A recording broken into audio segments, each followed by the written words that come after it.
The great hall of Nixara Prime sparkled with 1,000 colors. Representatives from 847 different species gathered under the crystal dome. They came to celebrate an important anniversary. 450,000 years ago, humanity had vanished from the galaxy. Most species considered it a blessing. Captain Jiwan stood at the edge of the celebration hall. She was Valorian, with silver skin that reflected light like water. Her people remembered humans differently than most. The Valorians had been friends with humans once, long ago. But today was not a day to speak of such things. Today, everyone celebrated the disappearance of the dangerous species called humanity. The speeches began. Elder Kravoth of the Heliadan Concord spoke first. His voice boomed across the hall. 450,000 years ago, the galaxy was saved from chaos. The humans were contained. They vanished. We have lived in peace ever since. Jiwan felt uncomfortable. She knew the real story. Her grandmother had told her the truth before she died. The humans had not simply vanished. They had been driven away. The Galactic Council had tried to destroy them. But the Valorians who protested were silenced. Thousands of her ancestors died trying to warn humanity. Her people had lived under Council control ever since. She left the celebration early. Her ship, the Cosmic Dawn, waited in orbit. Jiwan was an exploration captain. Her job was to map old star systems and search for resources. Today she had permission to visit the Sol system, the old human home. Earth still existed there, but no one could land on it. Ancient defense systems protected the planet. For 450,000 years, those systems had never failed. The Cosmic Dawn entered the Sol system 3 days later. Jiwan's crew consisted of 12 Valorians.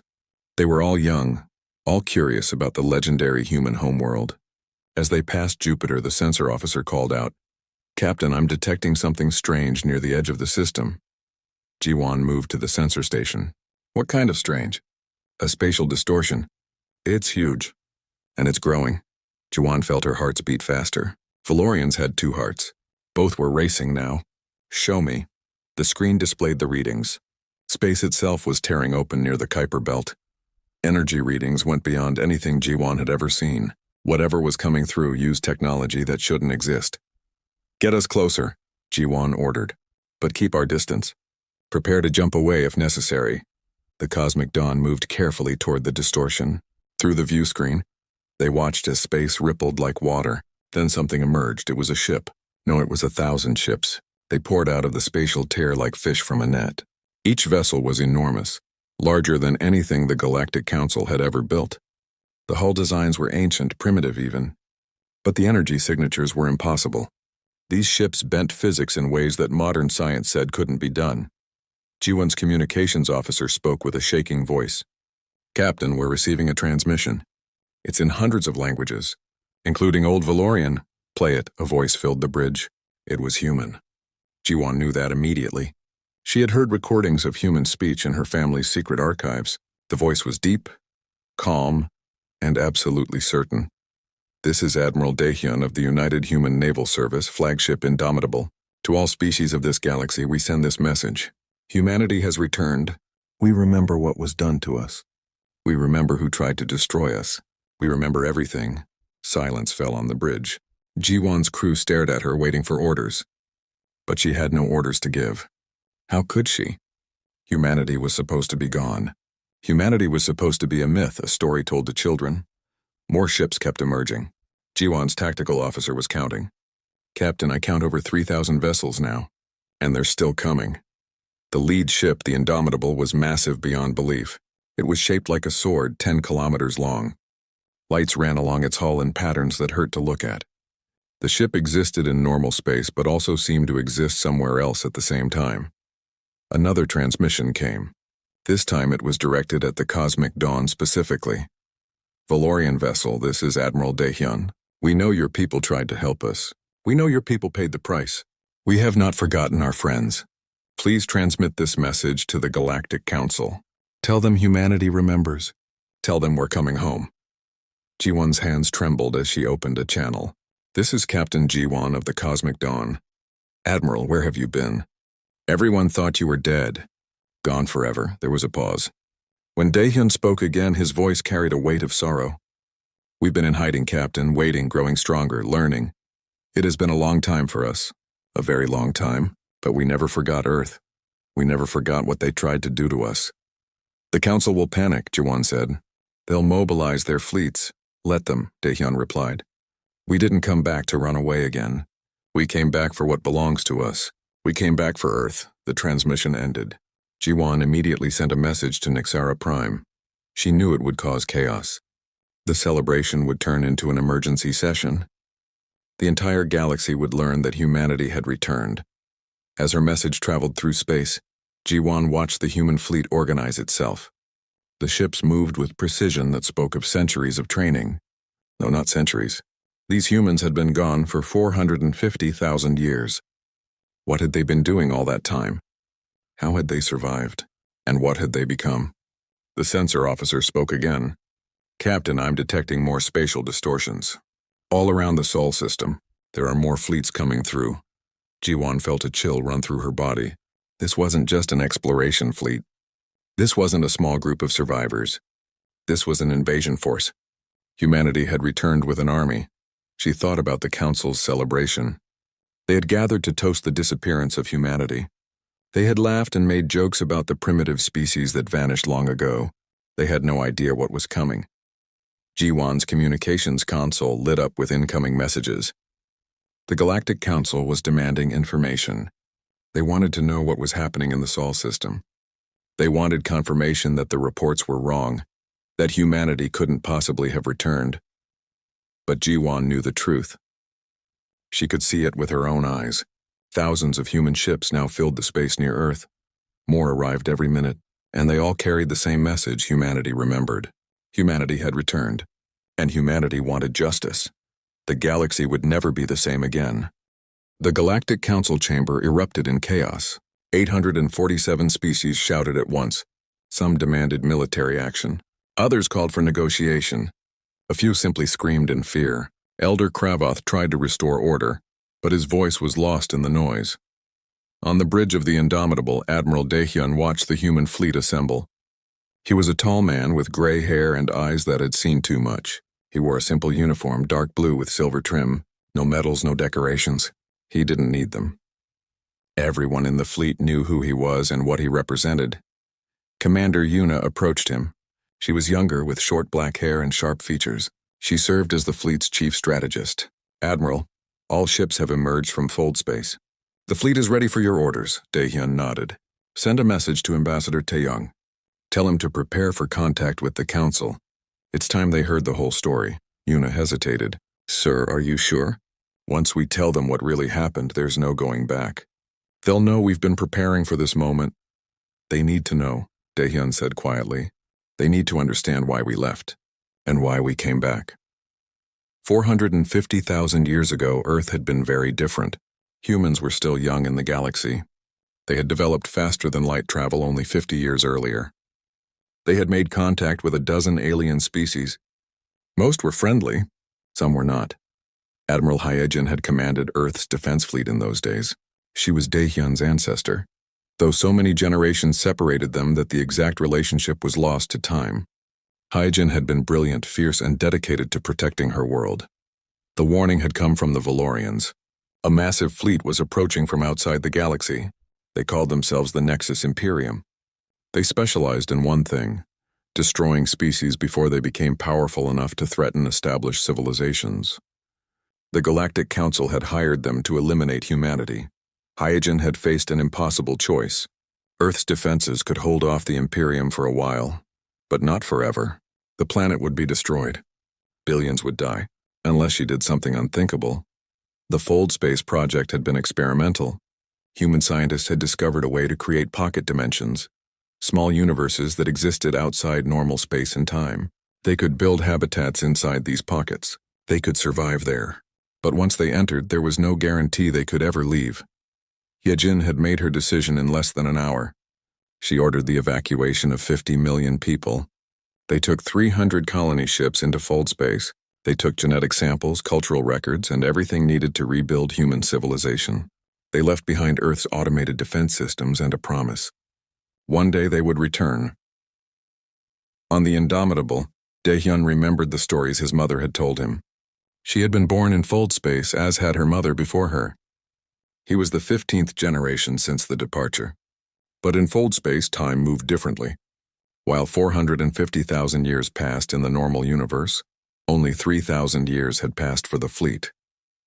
3,000 years of isolation. 3,000 years of survival. 3,000 years of advancement. The fleet had grown. The original 50 million people had become 80 billion. They lived on mobile habitat worlds, massive structures that drifted through the fold space dimensions.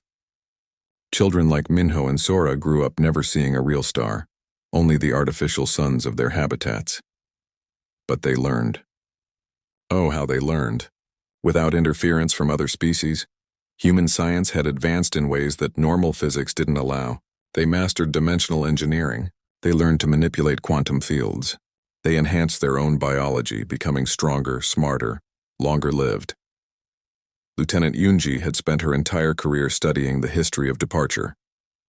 She was the fleet's chief historian. Her job was to keep the memories alive, to ensure that no one forgot why they had fled or what had been done to them. She stood now in the archive chamber of the Indomitable.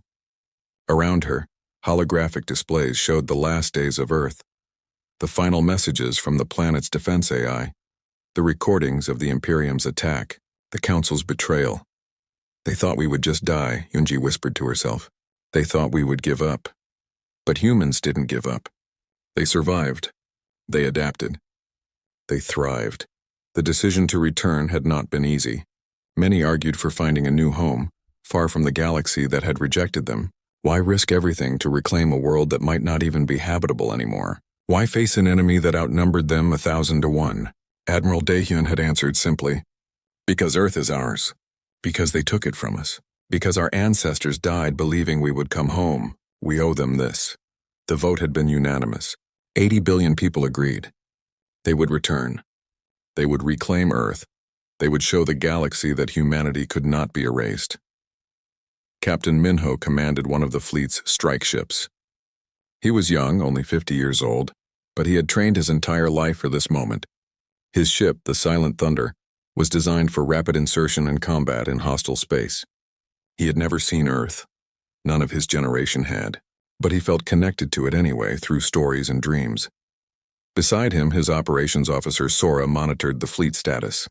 She was a diplomat by training, but every officer in the fleet had to know combat. There was no separation between military and civilian anymore. Everyone had a role in the return. Captain, Sora said, we're receiving a transmission from the Galactic Council. They want to negotiate. Minho smiled grimly. Of course they do. Now that they're scared, they want to talk. Forward it to Ambassador Taeyong. This is his specialty. Ambassador Taeyong was the oldest human in the fleet. He had been born on Earth before the departure. He had been a child when the evacuation happened. He remembered real sky, real oceans, real wind. Those memories had sustained him through 3,000 years in fold space. Now, finally, he would see Earth again. He stood in the communication chamber, preparing to speak with the species that had tried to destroy his people. His hands were steady. His voice was calm. He had practiced this moment for centuries. The Council's image appeared before him.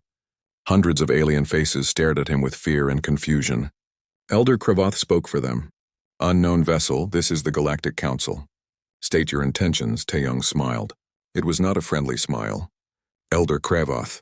I am Ambassador Taeyong of humanity. You may not remember us, but we remember you. 450,000 years ago.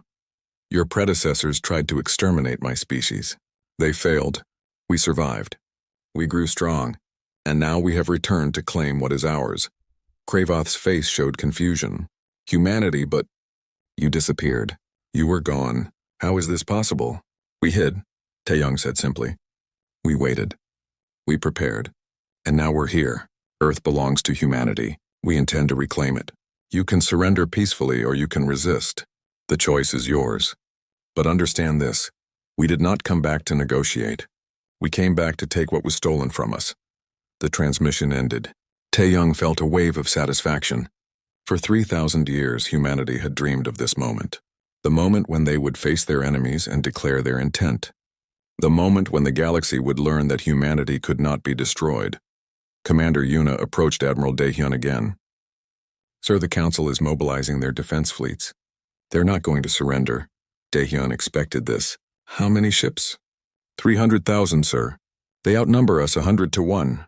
Daehyun looked out at his fleet. 3,000 ships against 300,000. Any sane person would call it hopeless. But Daehyun knew something the council didn't. In 3,000 years of isolation, humanity had learned to fight in ways the galaxy had never imagined. Let them come, he said quietly. It's time to show them what humanity has become. The fleet began to move toward Earth. Behind them, fold space portals opened, and more ships emerged. The council thought they had seen the entire human fleet. They were wrong. This was only the vanguard. Humanity had come home, and they brought an army. Lieutenant Unji couldn't sleep. She sat in her quarters aboard the Indomitable, surrounded by holographic displays. Each one showed a piece of history, a fragment of truth that had been hidden for almost 500,000 years. What she had discovered in the Galactic Council's archives made her sick. 3 days earlier, Unji had led a covert team to infiltrate the Council's data centers on Nixara Prime. It had been surprisingly easy. The Council had never expected humans to return. They had grown comfortable, lazy even. Their security was designed to stop current threats, not ghosts from the distant past. What Unji found changed everything. The Nexus Imperium had not acted alone. The attack on humanity had been planned by the Council's founding members. Humans had advanced too quickly. In just 200 years, they had gone from primitive chemical rockets to faster-than-light travel. They had developed weapons that rivaled species who had been in space for 10,000 years. The Council feared them, but there was more. Earth's defense systems had held for 200,000 years after humanity fled. The automated defenses were that good. Then suddenly they went offline. Someone had deactivated them from the inside, someone with access codes that only humans should have known. The archives contained a classified report. Earth had survivors. Not many, but enough to maintain the defense systems for millennia. Then they had made a deal with the Council. In exchange for deactivating the defenses, the survivors would be allowed to live on Earth undisturbed. The planet became a forbidden zone. No one could land there. No one could study it. The survivors were left alone. Unji had brought this information to Admiral Daehyun immediately. He had listened in silence, his face growing darker with each revelation. When she finished, he spoke just 2 words. Find them. Now, Unji stood on the bridge as the fleet approached Earth. The planet looked beautiful from orbit. Blue oceans, green continents, white clouds. It looked almost exactly like the ancient photographs from before the departure. But the cities were gone. Where billions of humans had once lived, only jungle and forest remained. Sir, the sensor officer called out. The defense systems are not responding. They're still offline. Daehyun nodded. Prepare a landing team. I want Captain Minho to lead it. Take Commander Yuna with you, and Lieutenant Unji. If there are survivors down there, we need to find them. Captain Ji-won, who had been granted permission to accompany the human fleet, spoke up. Admiral, I request permission to join the landing team. My people have records of Earth's geography from before the departure. I can help navigate. Daehyun studied the Valorian captain. She had been honest with them from the beginning. Her people had suffered for trying to help humanity. Perhaps it was right that she witness what they found. Permission granted, Captain. The landing team assembled in the shuttle bay. Captain Minho checked his equipment one last time. He wore light armor, designed to protect against both weapons and environmental hazards. Beside him, Commander Yuna did the same. She looked nervous, which was unusual. Yuna was normally fearless. What's wrong? Minho asked. Yuna shook her head. I'm about to set foot on Earth, the place our ancestors fled from, the place we've dreamed about for 3,000 years. Wouldn't you be nervous? Minho smiled. Terrified, actually. The shuttle descended through the atmosphere. Below them, the ruins of Old Seoul became visible. The city had been built over and over again throughout human history. Now it was barely recognizable. Trees grew through buildings. Vines covered ancient streets. Nature had reclaimed everything. Lieutenant Unji studied her scanners. I'm picking up power signatures. Very faint, but they're there. Someone is using technology down there. The shuttle landed in what had once been a central plaza. The landing team emerged carefully. The air was breathable exactly as it had been 450,000 years ago. Earth's atmosphere had remained stable. The automated systems had maintained it even after going offline. Captain Jiwan looked around in wonder. It's beautiful. Sad but beautiful. They moved through the ruins. Ancient buildings towered above them, their surfaces covered in plant growth. Birds sang in the trees. Small animals scurried away at their approach. Earth was alive, just not with humans anymore, or so they thought. Commander Yuna saw the movement first. A figure, watching them from the shadow of a ruined building. Human-shaped, but something was different about the proportions. The figure turned and ran. "Wait," Yuna shouted. "We're not here to hurt you." But the figure was gone. Minho signaled his team to follow. They tracked the runner through the ruins, moving quickly but carefully. The figure was fast, incredibly fast. It moved through the jungle-covered city like it had been born there, because it had been. They found the entrance to an underground complex hidden beneath the ruins of an old subway station. The door was open, clearly left that way deliberately. An invitation, or a trap. Minho led the team down. The corridor was lit by bioluminescent plants that grew along the walls. Not natural plants, but engineered ones. Someone had designed them specifically for this purpose. The corridor opened into a vast underground chamber. Thousands of people lived there. They looked human, but different. Their skin had patterns that shifted color. Their eyes were larger. Their bodies were leaner, more adapted to moving through tight spaces. An old woman stood at the center of the chamber waiting for them. She was tiny, barely 5 feet tall, but she carried herself with absolute authority. When she spoke, everyone in the chamber fell silent. "So," the old woman said, "the ones who fled have finally returned. Welcome home, strangers. I am Grandmother Bora. I speak for the Keepers of Earth." Yunji stepped forward. "Grandmother, I am Lieutenant Yunji. We are representatives of the Earth Expeditionary Fleet. We left 450,000 years ago to escape destruction. We have returned to reclaim our homeworld." Grandmother Bora's eyes were cold. "Reclaim? You abandoned Earth, you left us behind. We are the ones who stayed. We are the ones who survived. Earth is ours now, not yours." The words hit like a physical blow. Minho felt his breath catch. They had never considered this. In all their planning and all their dreams of return, they had never imagined that humans still lived on Earth, that those humans would see them as invaders. Commander Yuna tried to explain. "Grandmother, our ancestors didn't want to leave. They were forced to flee. The Galactic Council tried to destroy humanity. The evacuation saved our species, and left us to die," Bora said bitterly. "My ancestors watched your ships leave. They were not chosen for evacuation. They were abandoned. They survived the Imperium attack through luck and determination. They rebuilt. They adapted. We changed ourselves to survive on this world. We became one with Earth. And now you return with your ships and your weapons to take what we protected." Captain Jiwan spoke gently. "Grandmother Bora, I am Captain Jiwan of the Valorian people. We remember the humans who left. We also remember those who stayed. My people have records of your survival. We tried to help, but the Council forbade it. Many of my ancestors died trying to reach you." Bora's expression softened slightly. "The Valorians. Yes, we remember your kindness. Some of your people managed to send us supplies in the early years. They risked much to help us. We have not forgotten." Lieutenant Yunji brought up a holographic display. "Grandmother, I have discovered something in the Council archives. 200,000 years ago, your ancestors made a deal with the Council. They deactivated Earth's defense systems in exchange for being left alone." "Is this true?" Silence fell over the chamber. Grandmother Bora looked at Yunji for a long moment. Finally, she nodded. "Yes, it is true. We were dying. The defense systems consumed enormous power.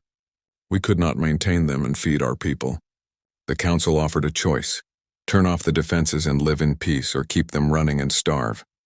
What would you have done?" Minho felt anger rising in his chest. "You betrayed us. You gave the Council access to Earth. We survived," Bora said firmly. "That was our priority. You chose to run. We chose to adapt. Either choice was wrong. But do not judge us for doing what we had to do." Admiral Daehyun's voice came through their communicators. "Landing team, return to the ship. We have a situation in orbit. The Council fleet has arrived." Grandmother Bora heard the message too. She smiled, but there was no humor in it. "So they come to destroy Earth again. This time, with all of us on it. Fleet, humans, and keepers together. Perhaps that is fitting. Perhaps we should have been together from the beginning." Commander Yuna made a decision. Grandmother, we can evacuate your people. Get them to safety before the battle begins. Bora shook her head. No, we will not leave Earth again. We stayed for 450,000 years. We will stay now. But if you want to protect this world, you will need our help. The defense systems may be offline, but we know how to reactivate them. We are the keepers. Earth's protection is our purpose. Minho looked at Yuna. Yuna looked at Yunji. They all understood. Two branches of humanity, separated by time and circumstance, were about to fight together for the first time in almost 500,000 years. The Galactic Council fleet emerged from faster-than-light travel in perfect formation. 300,000 warships filled the space around Earth. They came from every corner of the galaxy. The Council had called in every favor, activated every treaty, and mobilized every ally. They would not lose Earth again. Chancellor Vrexus commanded the fleet from his flagship, the Eternal Dawn. He was Heliodan, a species that had ruled the Council for over 200,000 years. His species was proud. They did not lose. They would not start now, not to a primitive species that should have died long ago. Send a message to the human fleet, Vrexus ordered. Tell them to surrender or be destroyed. They have 1 hour to decide. On the Indomitable, Admiral Daehyun received the message. He read it without expression, then deleted it. He had no intention of surrendering. He had not come this far, waited this long just to give up now. Commander Yuna stood beside him. Sir, the landing team has returned. They brought someone with them. Grandmother Bora, leader of the Earth survivors. She wants to speak with you. Daehyun turned. An old woman walked onto the bridge, escorted by Captain Minho and Lieutenant Yunji. She looked tiny compared to the fleet humans, who had been genetically enhanced over 3,000 years. But her eyes were sharp and she walked with confidence. Admiral, Bora said, I am told you command this fleet. I am told you wish to reclaim Earth. I also hear that a council fleet waits to destroy all of us. So, I have a question for you. Are you willing to work with the people you call abandoned, or will pride make you fight alone? Daehyun studied her. This woman's ancestors had survived when his had fled. They had adapted to Earth while his people adapted to fold space. Both had done what was necessary to survive. Perhaps it was time to stop seeing each other as separate. Grandmother, Daehyun said, what do you propose? Bora smiled. The defense systems, we can reactivate them. They were designed to protect Earth from exactly this kind of attack.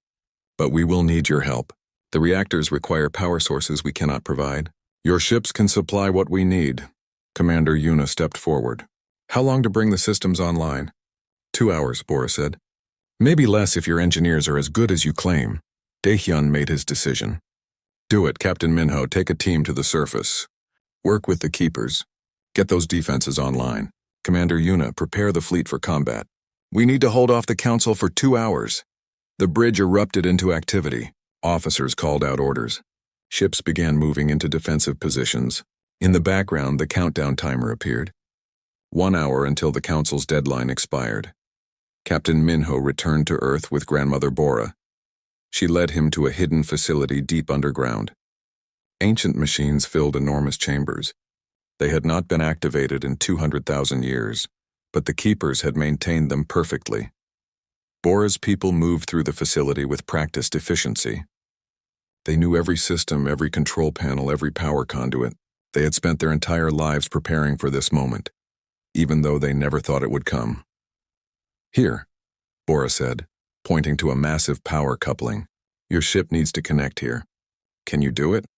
Minho examined the connection. It was ancient human technology, but the principles were the same. Yes, it will take time, but we can do it. He contacted the Silent Thunder. Sora, I need you to bring the ship down. I'm sending coordinates. We need to provide power to the planetary defense grid. Sora's voice came back immediately. Captain, we're in the middle of a battle zone. Landing will make us vulnerable. I know, Minho said. But without these defenses, we lose Earth. Do it. In orbit, the battle began. Chancellor Vrexus gave the order to attack. The Council fleet advanced in waves. They expected an easy victory. They outnumbered the humans 100 to 1. They had superior numbers, proven tactics, and centuries of combat experience. They were completely unprepared for what happened next. The human fleet did not fight like any enemy the Council had faced before. Their ships moved through space in impossible ways, appearing and disappearing as they shifted in and out of dimensional folds. They fired weapons that tore holes in reality itself, sending enemy ships to places that didn't exist. Lieutenant Jihoon led the fighter squadrons. He was young, barely 30 years old, but he flew like he had been born in a cockpit. His squadron, the Wraith Wing, specialized in hit-and-run attacks. They would appear behind enemy formations, destroy key targets, and vanish before return fire could reach them. Wraith Wing, this is lead, Jihoon transmitted. Target the command ships. Make them blind. The fighters dove into the Council fleet like sharks into a school of fish. They moved so fast that enemy sensors couldn't track them. They fired quantum torpedoes that phased through shields and destroyed ships from the inside. In minutes, they had eliminated 30 command vessels. The Council fleet began to panic. Their formations broke apart. Ships collided with each other, trying to evade an enemy they couldn't see. Chancellor Vrexus watched his perfect battle plan fall apart. "Impossible," he whispered. "How are they doing this?" His tactical officer had no answer. The human technology was beyond anything they understood. It was like fighting ghosts. On the Indomitable, Commander Yuna coordinated the defense.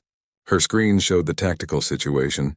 The Council fleet was in chaos, but there were still so many of them. Eventually, sheer numbers would prevail. They needed those planetary defenses online. "Captain Minho," she transmitted. "How much longer?" On the surface, Minho watched as the silent thunder connected to the ancient power couplings. Sparks flew as modern technology interfaced with systems that predated the Galactic Council itself. Keeper engineers worked alongside fleet technicians. For the first time in almost 500,000 years, both branches of humanity worked together. 10 minutes, Minho replied. "The systems are charging. But Yuna, there's a problem." "What kind of problem?" "These defenses were designed to protect against conventional attacks. The Council has weapons that can destroy planets. If they decide to use them, these defenses won't be enough." Yuna felt ice in her stomach. She had seen the intelligence reports. The Council had stellar igniters, weapons that could trigger stars to explode. They had planet crackers that could split worlds in half. If they decided that denying Earth to humanity was worth destroying it, nothing could stop them. "Keep working," Yuna said. "We'll deal with that if it happens." But she knew it would happen. She knew the Council well enough. They would rather destroy Earth than let humanity reclaim it. It was the same thinking that had led to the original attack 450,000 years ago. Some species never learned. Lieutenant Yunji was working frantically in her station. She had accessed the Council's communication network during the battle. What she discovered made her blood run cold. Chancellor Vrexus had already given the authorization. 3 stellar igniters were being positioned around the Sol system. If the battle turned against the Council, they would activate the weapons. The sun would go supernova. "Earth and everything in the system would be destroyed, Admiral," Yunji called out. "We have a major problem." She explained what she had found. Admiral Daehyun listened without interruption. When she finished, he was quiet for a moment. Then he spoke. "Commander Yuna, prepare an assault team. I want Captain G1 included. We need to capture or destroy those igniters before they can activate." Captain G1 had been listening. She stepped forward. "Admiral, my ship is fast. If you give me a strike team, we can reach the igniters. But it will be a one-way mission. We won't be able to escape once the devices are destroyed." "I know," Daehyun said softly. "I'm not ordering you to do this, Captain." "I'm asking," G1 smiled. It was a sad smile. "My people tried to help humanity once. We failed, many died. Perhaps this is our chance to finally succeed." "I volunteer, Admiral," Commander Yuna spoke up.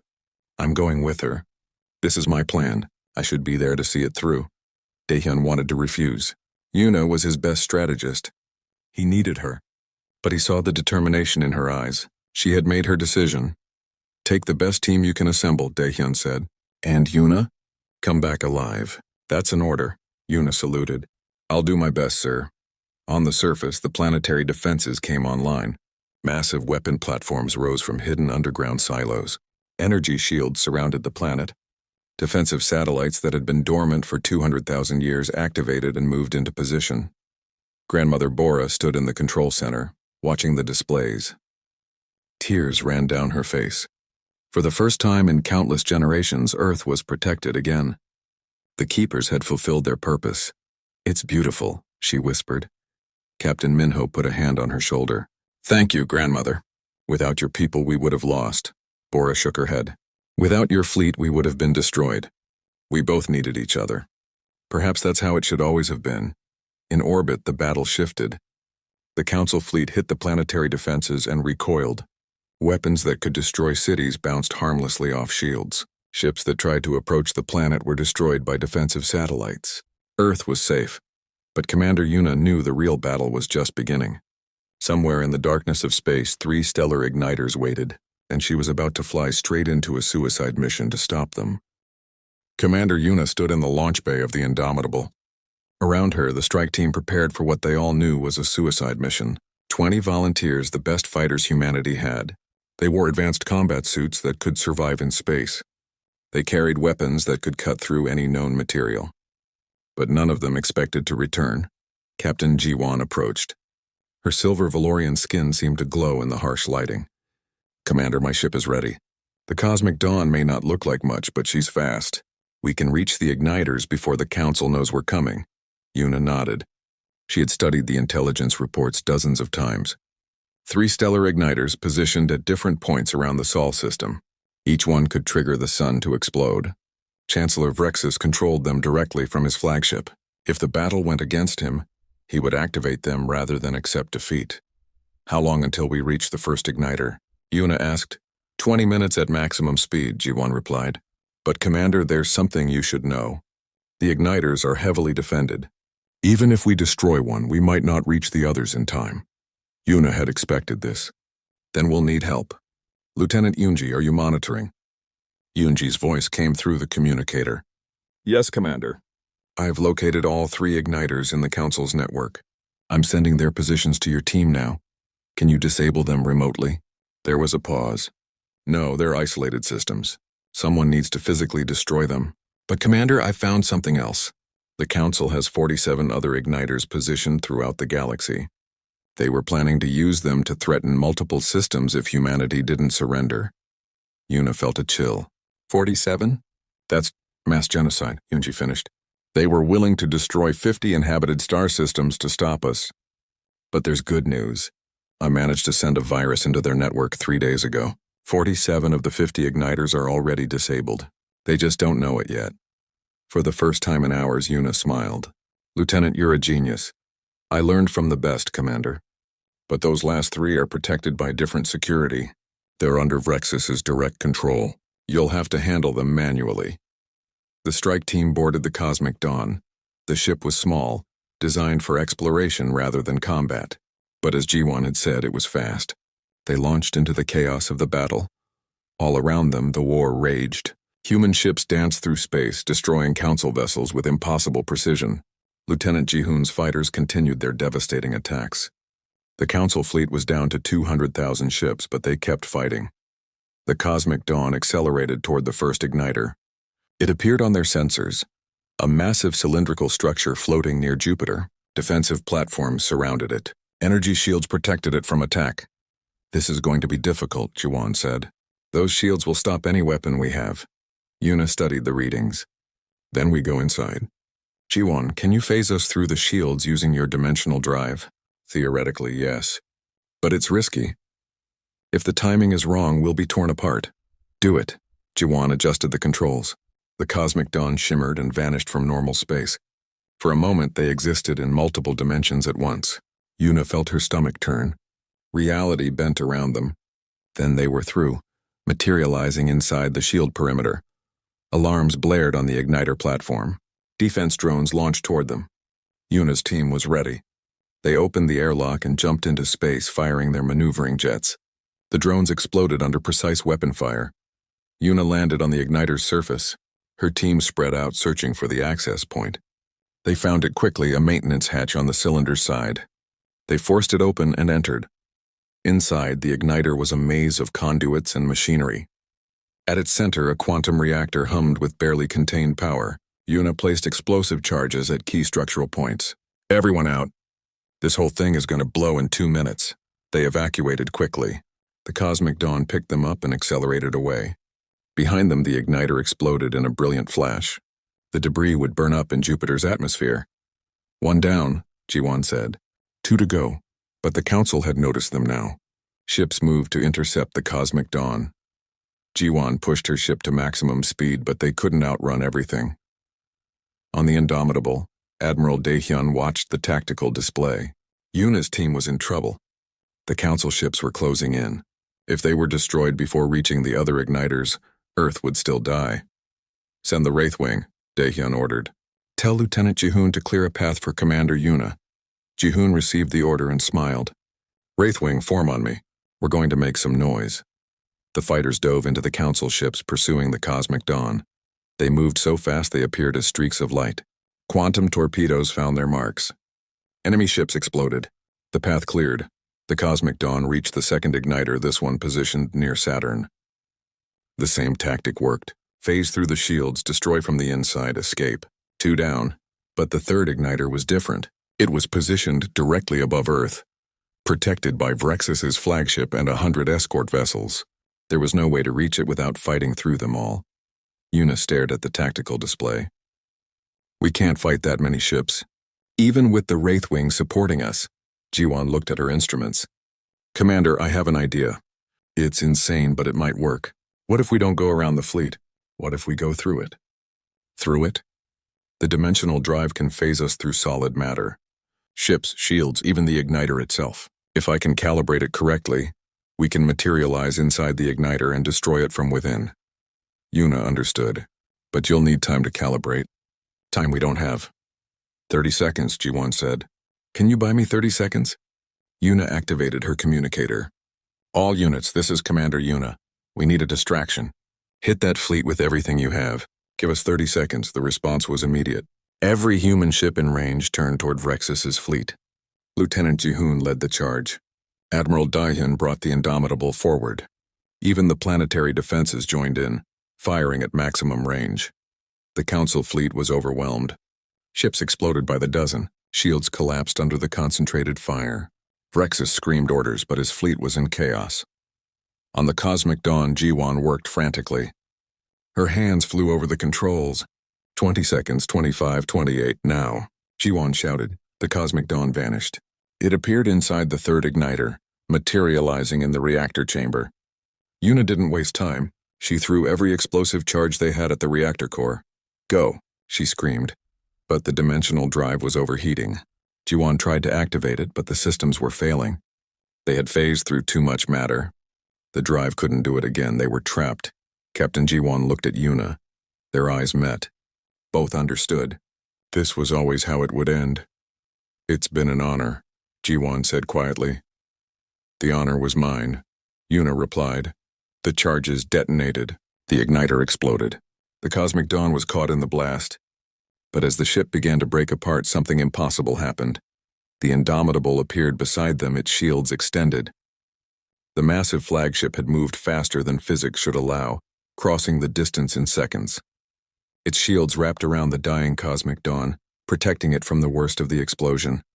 "Beam them aboard," Admiral Daehyun roared. "Now!" Transport beams locked onto the cosmic dawn's crew. They materialized in the Indomitable's transport bay just as their ship disintegrated. Yuna collapsed to her knees, breathing hard. Jiwan lay beside her, bleeding from several wounds but alive. "You crazy fool," Yuna whispered, though she didn't know if she was talking about Daehyun or herself. With the igniters destroyed, the battle turned. Chancellor Vrexus had no more threats. His fleet was broken. He had one choice left: surrender or die. He chose surrender. 3 days later, representatives from all species gathered on Earth, not in orbit. Not on some neutral station, on Earth itself, in the ruins of Old Seoul where humanity had once thrived. Ambassador Tae-young stood before the assembled delegates. He looked old and tired, but his voice was strong. "For 450,000 years you thought you had won. You thought humanity was gone, erased from history. But we survived. We adapted. We returned. Now we stand here on our homeworld and we ask, what comes next?" Chancellor Vrexus knelt in chains. "Execute me if you want. My people will understand. I did what I thought was necessary." Tae-young shook his head.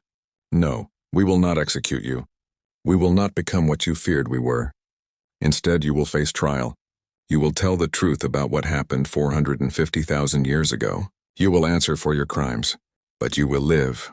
Grandmother Bora stood beside Taeyong. She spoke to the assembled delegates. For countless generations, my people survived on Earth alone. We thought we were the last humans. We adapted. We changed. We became something new. And now we learn our cousins survived too in their own way. Both branches of humanity are here. Both have a right to this world. The Galactic Council was dissolved. In its place, a new organization formed, the Confederacy of Free Worlds. Every species had equal representation. Humanity, both fleet and keeper, took their place as founding members. Admiral Daehyun retired. He had done what his ancestors asked. He had brought humanity home,